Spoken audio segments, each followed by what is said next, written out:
Sporting Dog Adventures, run, boy, That run. was awesome. Everything you Good need boy, is here under the sun. Everything you need is here under the sun.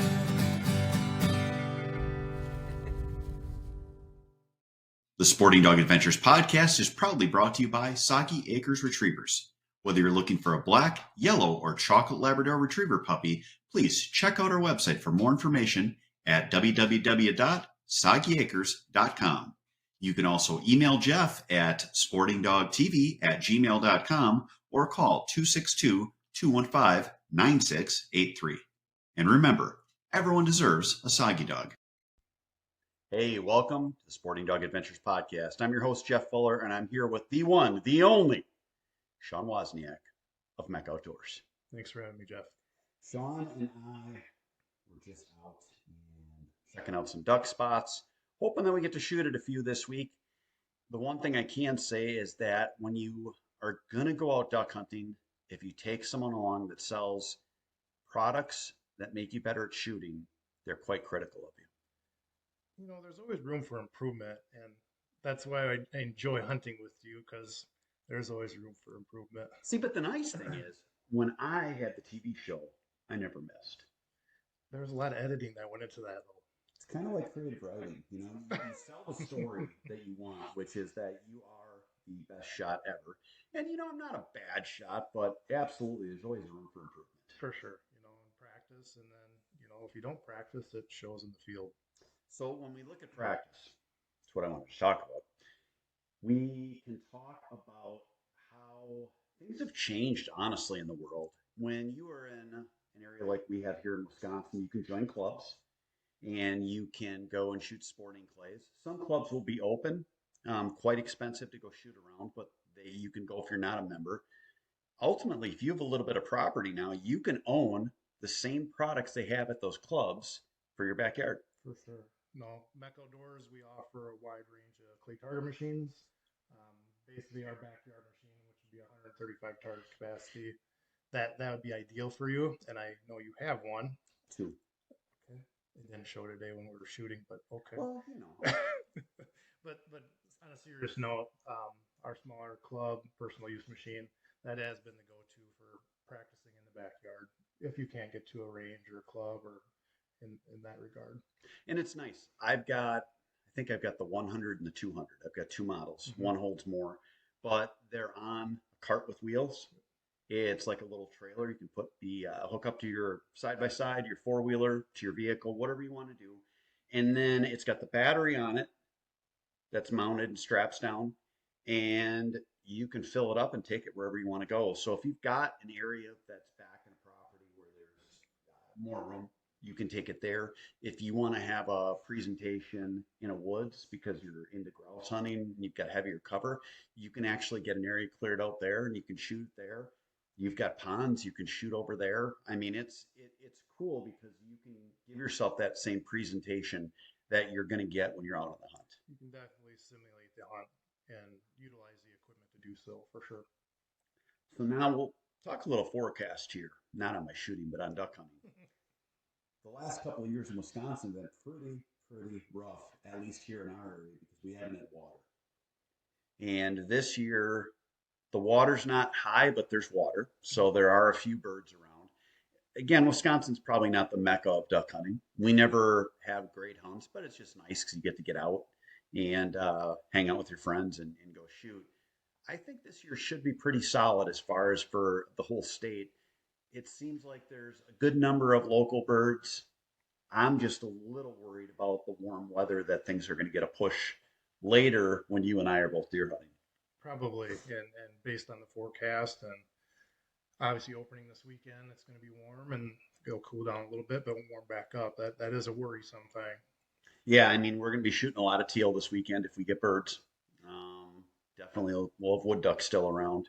It's always interesting that, you know, you get that certain point where just the flip just, or the switch flips, and your teal and wood ducks are gone. Yep. And now it's a mallard and maybe green teal, and maybe a few other ducks mixed in. That's short. It's a short window, and of course we deer hunt too. So trying to pick what we're going to do that day or that weekend, it's a little tough. Yeah, like I've told you, when we were out driving around looking and putting checking on spots. When we both deer hunt within probably 20 minutes of each other, I'm like, if I tell you to come hunt, you need to show up because yeah, we'll have that push, and yeah, usually you get like a week, Yep. and it's just heavy. And I've had before where, especially when the properties that I hunt were incredibly flooded, I'm like stubborn. I'm going to get a deer, and I'm watching all these ducks, and I hit the point now where, well, one, my house doesn't flood because we moved to non-soggy acres, and two, I hit the point that one year where I'm like, I kind of wasted a fun opportunity where I could have just pounded mallards and had a really good time, as opposed to sitting there hoping that deer would walk by in knee-deep water. Right. No, that's learning. I mean, the properties have been new to you, but over the years, the time you put out there, and it will be a different decision-making process now. Absolutely, it will be. You know what, Shawn? Stick around for our shooting tip. I want to talk about something that makes sense that I did with my son, who was a poor shot. We'll put Clayton at poor. Below average? We'll give him below average. Below average is probably the best way to talk to Clayton about it. I had him up. We were up here Father's Day weekend, and it was just he and I, and we shot a lot, and it was a lot of fun. I think he learned stuff, and so did I. That would be good and transferable to other people out there. So stay tuned for that coming up after this.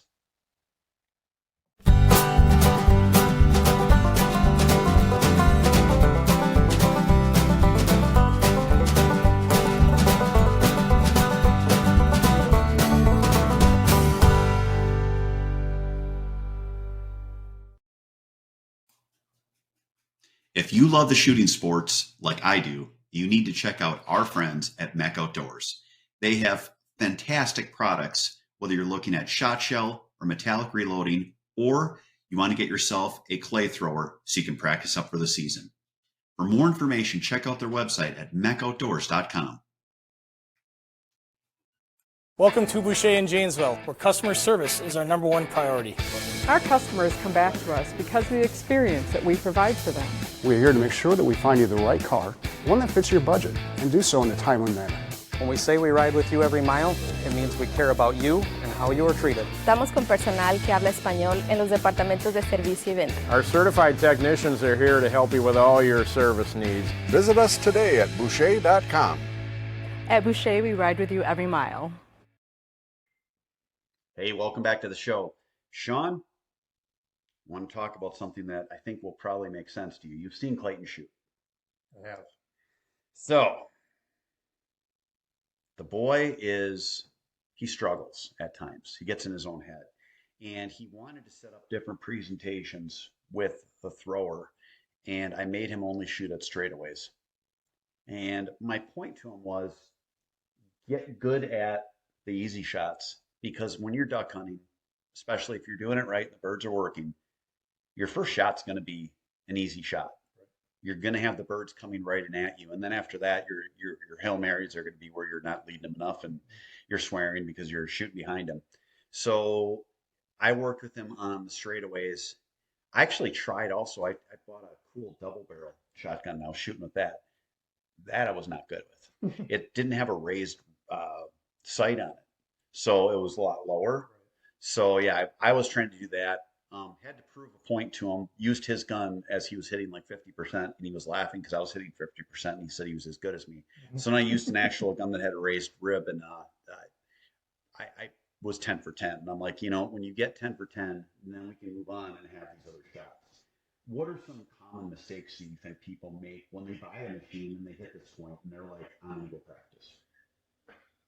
Try to simplify it. Mm-hmm. Kind of the teaching moment and kind of what you're describing. A lot of people will try to set up a 50-yard crosser and expect to hit that every time. Mm-hmm. And you know what? If a shooter is struggling, you need to build the confidence.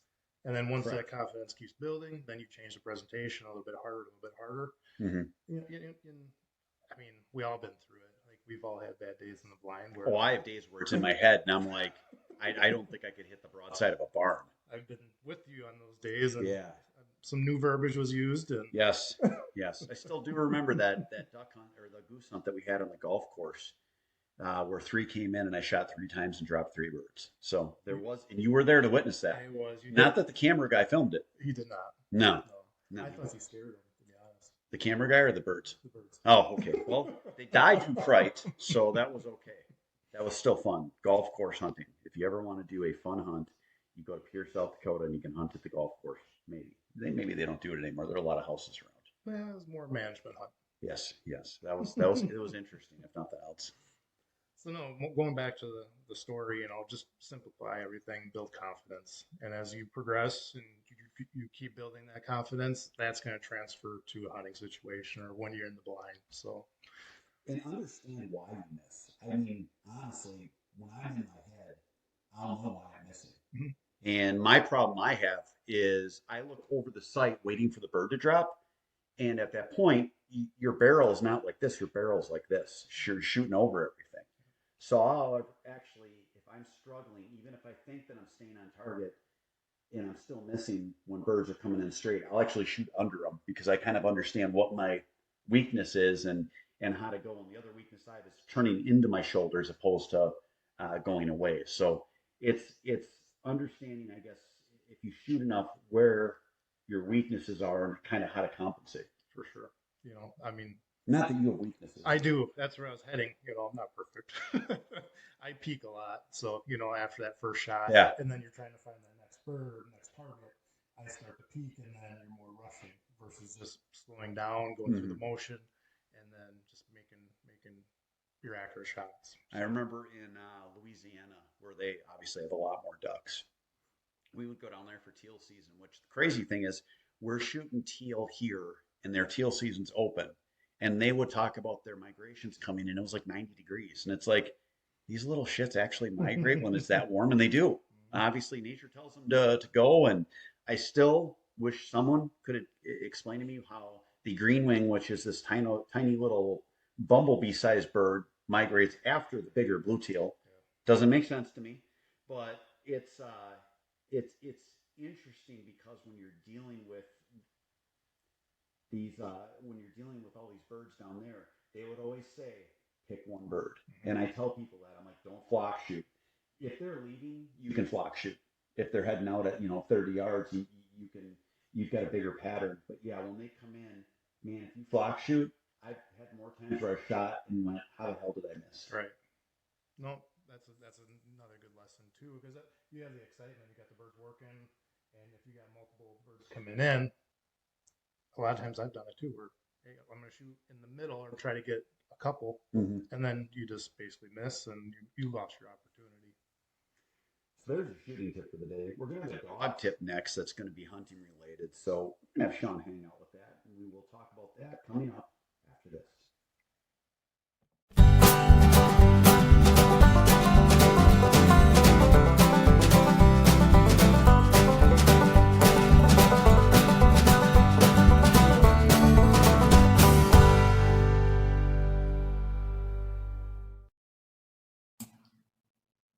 It's Jeff Fuller from the Sporting Dog Adventures podcast, and I need a little help.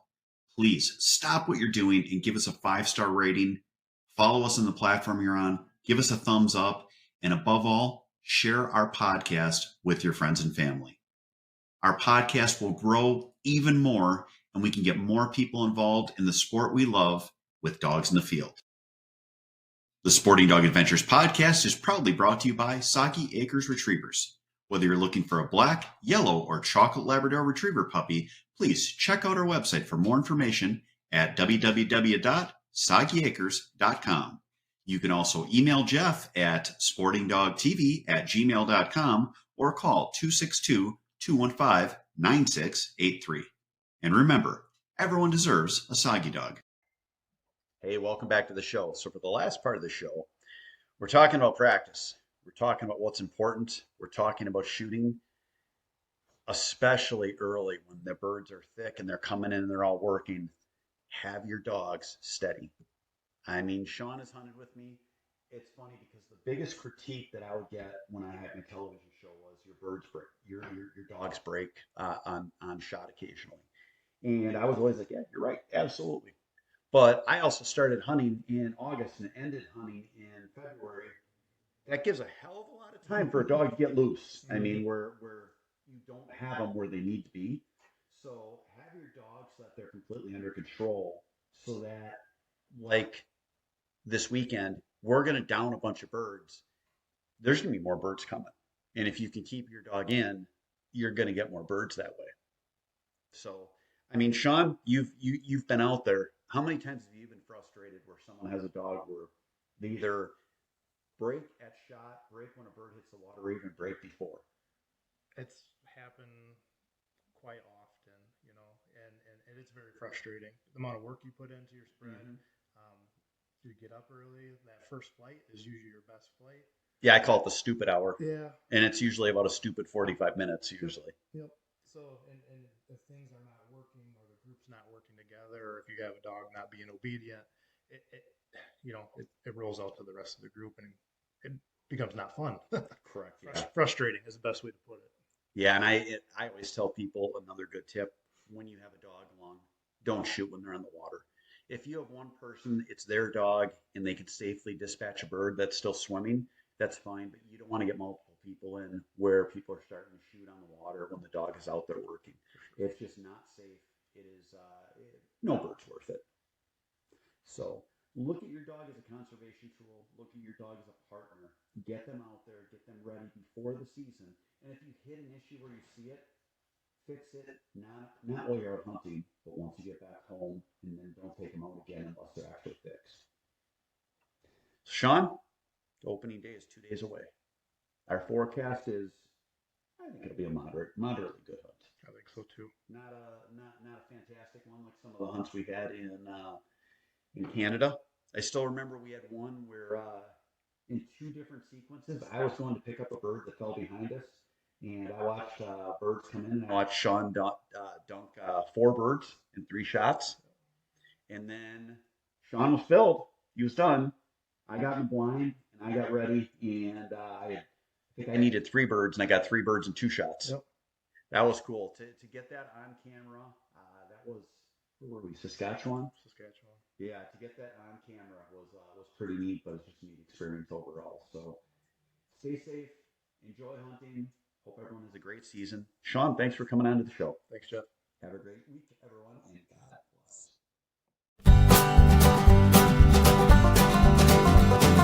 Sporting dog adventure